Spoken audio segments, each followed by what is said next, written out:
देवराजसेव्यमानपावनाग्रिपङ्कजं व्यालयज्ञसूत्रमिन्दुशेखरं कृपाकरं नारदादियोगिवृन्दवन्दितं दिगम्बरं काशिकापुराधिनाथकालभैरवं भजे।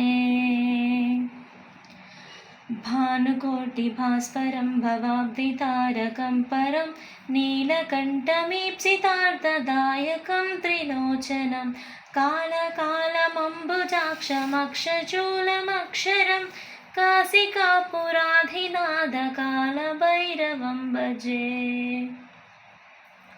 शूलटङ्कपाशदण्डपापपाणिमादिकारणं श्यामकायमादिदेवमक्षरं निरामयं भीमविक्रमं प्रभुं विचित्रताण्डवं प्रियं काशिकापुराधिनाथकालभैरवं भजे।